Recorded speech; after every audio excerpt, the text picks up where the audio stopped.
everyone, I am Anupama Sharma and welcome to our YouTube channel APC Academy. So today we are going to discuss previous year questions of English asked in HP Police. So here our first question is, select the option which best expresses the sentence in active passive voice. हमारे पास question दिया गया है somebody told me that there had been an explosion in the mall. हमारे options हैं I was told by somebody about the explosion in the mall. हमारा second option है I was told about the explosion in the mall. Third option है I was informed that there was an explosion in the mall. And fourth option we have I was told by somebody that there had been an explosion in the mall.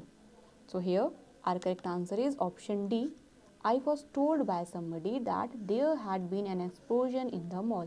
देखिए अगर हम बात करें given sentence की, हमारे पास ये दिया गया था एक्टिव में, तो एक्टिव के केस में भी अगर बात की जाए तो ये जो गिवन सेंटेंस था हमारे पास बात की जा रही थी पास्ट इंडेफिनिट की। तो यहाँ हमें पता होना चाहिए कि एक्टिव टू पैसिव जब भी हम चेंज करते हैं तो पास्ट इंडेफिनिट को किस में चेंज किया जाता है। तो जैसे कि हमारे पास ये जो सेंटेंस है ये दिया गया है पास्ट इंडेफिनिट में, तो जब भी हम पास्ट इंडेफिनिट से एक्टिव के केस से पैसिव में जाते हैं तो पैसिव में हमेशा यूज़ किया जाता है वॉज वर, और वॉज वर के साथ यूज़ की जाती है वर्ब की थर्ड फॉर्म। तो अगर हम इन सभी ऑप्शंस की बात करें हमारे पास ऑप्शन डी करेक्ट होगा, क्योंकि यहाँ वॉज दिया है, वॉज के साथ V3 का यूज़ भी किया गया है। वहीं अगर हम बात करें ऑप्शन ए की, तो सेम हमारे पास ऑप्शन ए में भी है, बट जो नेक्स्ट सेंटेंस है उसे बिल्कुल ही चेंज कर दिया गया है, जो कि पॉसिबल नहीं है। नेक्स्ट क्वेश्चन है question number 2, choose the correct option for the sentence improvement if any. He has fallen out with the girl he wanted to marry. हमारे ऑप्शंस हैं fallen of, fallen in love, fallen for and no improvement. So here our correct answer is option B, fallen in love. देखिए यहाँ से हमें हर एक verb के बारे में पता होना चाहिए। ये एक तरह की होती हैं हमारे पास फ्रेजल वर्ब्स, और फ्रेजल वर्ब्स में हमारे पास वर्ब तो एक ही होती है, लेकिन वहाँ पर हमारे पास जो प्रपोजिशंस होती हैं वो डिफरेंट प्रपोजिशंस यूज़ की जाती हैं, और उस अकॉर्डिंग इनके मीनिंग में भी चेंज आता है। जैसे कि अगर हम बात करें यहाँ पर फॉलन आउट की, तो फॉलन आउट का मीनिंग होता है to argue with someone and stop being friendly with them. इसी के साथ अगर हम बात करें फॉलन ऑफ की, तो फॉलन ऑफ का मीनिंग होता है किसी भी चीज़ में डिक्रीज होना, चाहे वो क्वांटिटी की बात की जा रही हो चाहे वो क्वालिटी की बात की जा रही हो। तो टू डिक्रीज इन क्वालिटी और क्वांटिटी, वहाँ यूज़ किया जाता है फॉलन ऑफ का। इसी के साथ हमारे पास एक और है फॉलन फॉर, तो फॉलन फॉर का यूज़ किया जाता है to be strongly attracted to someone. Next question है, it is the time the 3-year-old is learning how to read and write. हमारे ऑप्शंस हैं was learning, has learning, must learn and no improvement. So here हमारे पास जो answer keys के according answer दिया गया था वो तो था नो इम्प्रूवमेंट। बट अगर हम रूल्स की बात करें तो अकॉर्डिंग टू द रूल्स जहाँ भी आपके पास दिया गया हो it is time, it is about time, या फिर इट इज़ नाउ टाइम, या फिर इट इज़ हाई टाइम, तो इन सभी के साथ हमेशा यूज़ किया जाता है पास्ट इंडेफिनिट का। पास्ट इंडेफिनिट मतलब वहाँ यूज़ किया जाता है वर्ब की सेकंड फॉर्म का। तो जैसे कि यहाँ आपके पास दिया था इट इज़ द टाइम, तो देखा जाए तो रूल्स के अकॉर्डिंग यहाँ पर यूज़ किया जाना था पास्ट इंडेफिनिट का, लेकिन ऑप्शंस में हमारे पास ऐसा कोई भी ऑप्शन नहीं दिया गया था। तो हमारे पास करेक्ट आंसर होगा लर्नड, ना कि इज़ लर्निंग या फिर वॉज लर्निंग भी नहीं होगा। बात करें हम हैज़ लर्निंग की, तो हैज़ के साथ कभी भी V4 का यूज़ नहीं किया जाता, तो अकॉर्डिंगली ये भी बिल्कुल गलत है। नेक्स्ट अगर हम बात करें क्वेश्चन नंबर 4 की, the HP ordinance not only conflict guaranteed fundamental rights but violates with existing personal laws. देखिए यहाँ पर हमें इन वर्ड्स को थोड़ा सा इंटरचेंज करना है, मतलब अकॉर्डिंग टू देयर मीनिंग। तो देखिए हमारे पास यहाँ दिया गया है ABC, CAB, BAC and ACB। तो इसके लिए आपको इनके मीनिंग्स पता होना ज़रूरी है। अगर आपको इनके मीनिंग पता होंगे तभी आप इन्हें इंटरचेंज भी कर पाएंगे। तो अगर हम बात करें इसके करेक्ट आंसर की, तो इसका करेक्ट आंसर हो जाएगा option C, BAC। It means सबसे पहले यहाँ पर कॉन्फ्लिक्ट की जगह पर यूज़ किया जाएगा वॉयलेट्स का। नेक्स्ट हमारे पास है A, इट मीन्स वॉयलेट्स की जगह यूज़ किया जाएगा कॉन्फ्लिक्ट का, और यहाँ पर एग्जिस्टिंग जो है ये अपने मीनिंग के अकॉर्डिंग बिल्कुल सही है। वहीं अगर हम बात करें इनके सिनोनिम और एंटोनिम्स की, तो कॉन्फ्लिक्ट का मतलब होता है बाधा उत्पन्न करना। तो वैसे ही अगर हम इसके सिनोनिम्स की बात करें तो इसके सिनोनिम हो जाएंगे फ्रिक्शन, वॉर एंड डिस्कॉर्ड। और अगर बात की जाए एंटोनिम की, तो एंटोनिम हो जाएंगे एग्रीमेंट, पीस एंड हार्मनी। वहीं हमारे पास दिया गया था वॉयलेट्स। वॉयलेट मतलब किसी भी चीज़ को तोड़ना, तो सिनोनिम हो जाएंगे ब्रेक, ऑफेंड एंड इग्नोर। और इसी के ही एंटोनिम हो जाएंगे फॉलो, ओबे एंड ऑब्जर्व। और यहाँ दिया गया था हमारे पास एग्जिस्टिंग। एग्जिस्टिंग मतलब विद्यमान, तो सिनोनिम हो जाएंगे living, active, operating and antonyms हो जाएंगे dead, extinct and destroyed. Next question we have same, the supreme court has been asking states to reservation quantifiable data the level of produce. तो हमारे पास यहाँ ऑप्शन दिए गए हैं CAB, ACB, BCA and CBA। तो यहाँ करेक्ट आंसर हो जाएगा option B, ACB। It means सबसे पहले जो रिजर्वेशन दिया गया है ये बिल्कुल सही है, लेकिन यहाँ क्वांटिफिएबल की जगह यूज़ किया जाएगा प्रोड्यूस का, और प्रोड्यूस की जगह पर यूज़ किया जाएगा क्वांटिफिएबल का। इट मीन्स आपके पास आ जाएगा the supreme court has been asking states to reservation produce data their level of quantifiable. तो ये आपके पास करेक्ट आंसर रहेगा। Next question we have choose the correctly spelled. तो हमें बताना है इन चारों में से कौन से करेक्ट स्पेल्ड है। तो आपके पास हो जाएगा ऑप्शन सी, हैरासमेंट। इसी के साथ आपके पास कुछ और इम्पॉर्टेंट स्पेलिंग्स भी रहती हैं जो आमतौर पर पेपर में पूछी जा चुकी हैं, तो इन्हें भी आप लोग देख सकते हैं। And next question we have choose the option having similar meaning to capital letters. It means हमें पायस का बताना है सिनोनिम, या फिर हम बोल सकते हैं इसका मीनिंग। ऑप्शंस है religious, sympathetic, afraid and faithful. अगर बात की जाए पायस की, तो पायस का मीनिंग होता है धार्मिक। तो इन सभी ऑप्शंस के अकॉर्डिंग हम आइडिया लगा सकते हैं कि करेक्ट आंसर क्या होगा। ऑब्वियसली करेक्ट आंसर हो जाएगा ऑप्शन ए, रिलीजियस। इसी के साथ दिया गया था सिंपैथेटिक। सिंपैथेटिक का हो जाएगा जेंटल या फिर लविंग, अफ्रेड का हो जाएगा स्कैर्ड या फिर टेरिफाइड, एंड फेथफुल का होगा लॉयल या फिर ट्रू। नेक्स्ट क्वेश्चन अगेन आपको सिमिलर मीनिंग बताना है रेप्लेनिश का। रेप्लेनिश का मीनिंग होता है रिचार्ज करना, ठीक है। तो अगर हम ऑप्शंस की बात करें, restore, recharge, accelerate and exhaust, तो ऑब्वियसली यहाँ पर आपके पास ऑप्शन बी करेक्ट है। ऑप्शन बी हो जाएगा आपके पास रिचार्ज। इसी के ऑप्शन में दिया गया था रिस्टोर, तो रिस्टोर का हो जाएगा रिक्रिएट एंड रिफ्रेश। एक्सेलरेट का हो जाएगा स्पीड अप एंड एडवांस, और एग्जॉस्ट का हो जाएगा टायर या फिर kill. Next question, one word substitution, a hater of knowledge and learning. तो नॉलेज और लर्निंग के हेटर को क्या कहा जाता है। तो हमारे ऑप्शंस हैं bibliophile, philologist, misogynist and misologist. तो यहाँ हमारे पास करेक्ट आंसर हो जाएगा ऑप्शन डी, मिसोलॉजिस्ट। तो नॉलेज और लर्निंग के हेटर को बोला जाता है मिसोलॉजिस्ट। इसी के साथ हमारे पास कुछ और ऑप्शंस भी दिए गए थे, उन्हें भी डिस्कस कर लेते हैं। तो हमारे पास दिया गया था बिब्लियोफाइल। तो बिब्लियोफाइल होता है a person who collects and has a great love of books. मतलब ग्रेट लव ऑफ बुक्स को क्या, ग्रेट लवर ऑफ बुक्स को बोला जाता है बिब्लियोफाइल।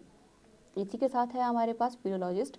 तो फिलोलॉजिस्ट होता है a person who specialises in philology.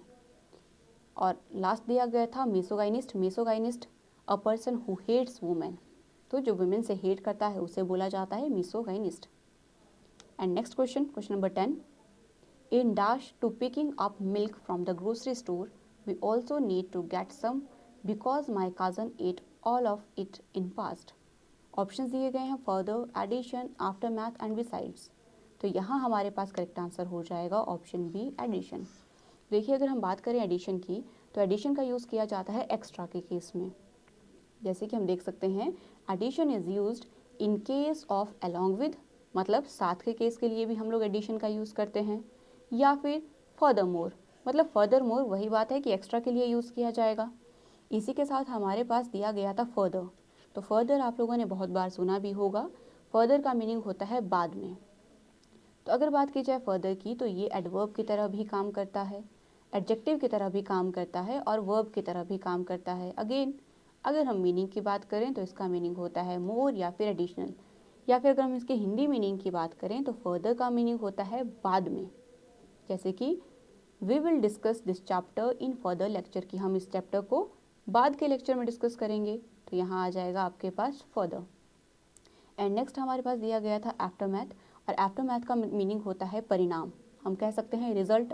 For example, we all work together in the aftermath of the earthquake. And last हमारे पास दिया गया है बिसाइड्स। देखिए एक होता है हमारे पास बिसाइड और एक होता है हमारे पास बिसाइड्स। इन दोनों में ये डिफरेंस है कि बिसाइड्स का यूज़ किया जाता है एक्स्ट्रा के केस में, इन एडिशन टू के केस में यूज़ किया जाता है बिसाइड्स का। या फिर अगर हम इसकी हिंदी मीनिंग की बात करें तो बिसाइड्स का मीनिंग होता है के अलावा। जैसे कि मेरे पास कार के अलावा बाइक भी है। For example I know English besides Hindi, कि मैं हिंदी के अलावा इंग्लिश भी जानता हूँ या जानती हूँ। तो के अलावा के केस में यूज़ किया जाता है बिसाइड्स का। वहीं अगर हम बात करें बिसाइड की, तो हम लोग इसके बारे में पहले भी डिस्कस कर चुके हैं कि बिसाइड का यूज़ किया जाता है साथ के केस में। हमने कहा था कि अगर आपके पास बिसाइड ऑप्शन में नहीं होगा तो बाय भी करेक्ट होगा, और अगर बाय ऑप्शन में ना हो तो बिसाइड आपके पास करेक्ट आंसर रहता है। तो साथ के लिए यूज़ किया जाता है बिसाइड का। And next question we have question number 11, I am going out tonight Lakshmi said. तो ये आपके पास डायरेक्ट स्पीच दी गई है, आपको इसे इनडायरेक्ट में चेंज करना है। और अगर हम बात करें ऑप्शंस की तो हमारे ऑप्शंस हैं Lakshmi said that she was going out tonight. Option B we have Lakshmi said that she was going out that night. Third option है Lakshmi said she was going out that night. And fourth option है Lakshmi said that she will be going out that night. तो यहाँ हमारे पास correct answer हो जाएगा option B, Lakshmi said that she was going out that night. देखिए अगर हम बात करें डायरेक्ट और इनडायरेक्ट की, अगर आप यहाँ देखें तो आपको बहुत सारी चेंजेस मिलेंगे कि यहाँ दैट कहाँ से आया, या फिर हम तो यहाँ प्रेजेंट की बात कर रहे थे तो यहाँ पर पास्ट कहाँ से आया।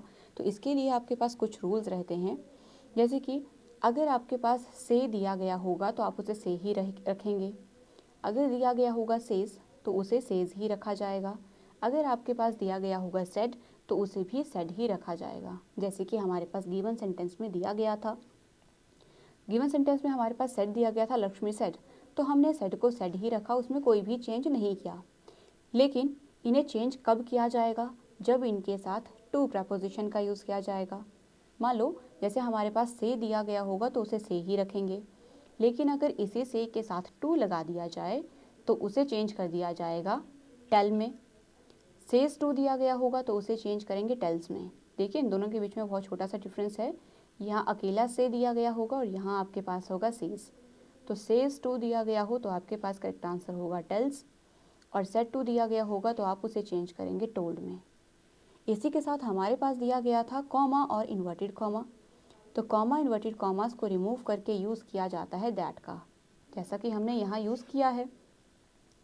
इसके अलावा अगर हम बात करें कि हमारे पास गिवन सेंटेंस में दिया गया था I am going tonight, लेकिन हमने वहाँ पर आई को चेंज करके यूज़ किया है शी का। तो क्यों? देखिए हमारे पास एक दिया गया होता है सन रूल, यहाँ पर एस का मतलब है सब्जेक्ट, ओ का मतलब है ऑब्जेक्ट और एन का मतलब है नो चेंज। वन का मतलब फर्स्ट पर्सन, टू का मतलब सेकंड पर्सन और थ्री का मतलब थर्ड पर्सन। इट मीन्स अगर आपके पास दिया गया होगा फर्स्ट पर्सन तो वो चेंज हो जाएगा सब्जेक्ट के अकॉर्डिंग।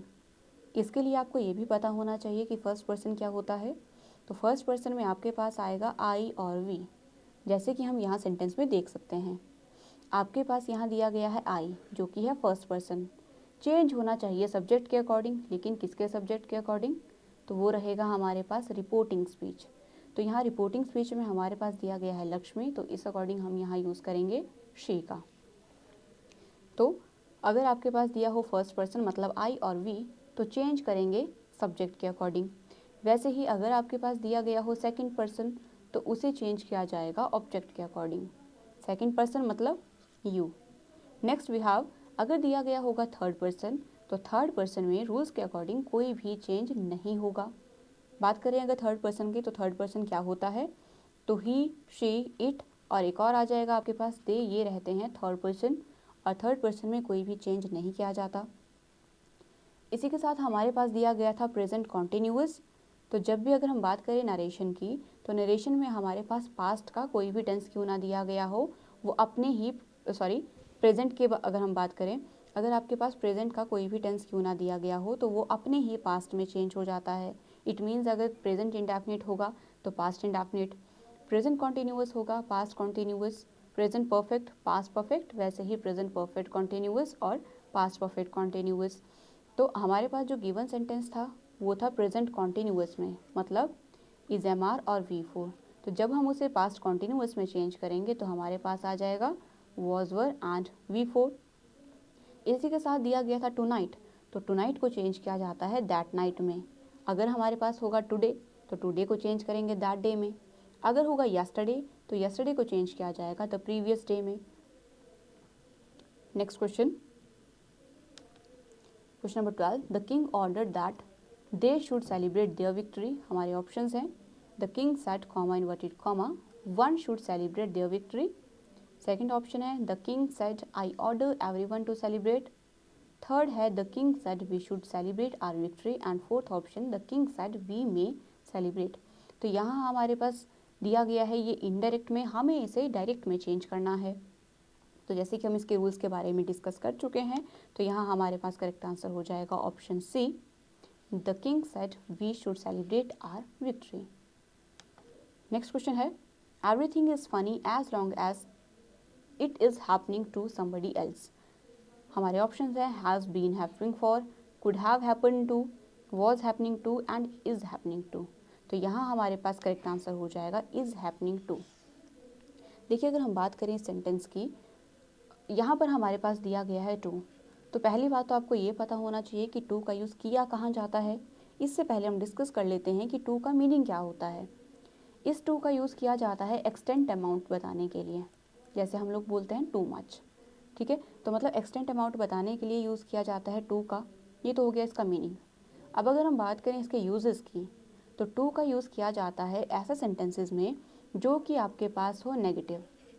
तो पहला यूज़ तो इसका ये रहेगा कि टू का यूज़ किया जाता है नेगेटिव सेंटेंस में। दूसरा इसका यूज़ ये आ जाएगा कि टू का यूज़ हम लोग ऐसे सेंटेंस में करते हैं जहाँ पर उसके बाद दिया गया हो कोई इन्फिनेटिव। अब इसके लिए ये पता होना चाहिए कि इन्फिनेटिव क्या होता है। तो इन्फिनेटिव होता है टू प्लस V1। जब भी टू के साथ वर्ब की फर्स्ट फॉर्म यूज़ की गई हो तो वो इन्फिनेटिव का एग्जाम्पल होता है। तो ये हैं हमारे दो मेन यूजेस टू के। पहला, आपके पास एक तो सेंटेंस नेगेटिव होना चाहिए, तभी आप टू का यूज़ कर सकते हैं। दूसरा, अगर आपके पास इन्फिनेटिव दिया गया हो तब आप यहाँ पर टू का यूज़ कर सकते हैं।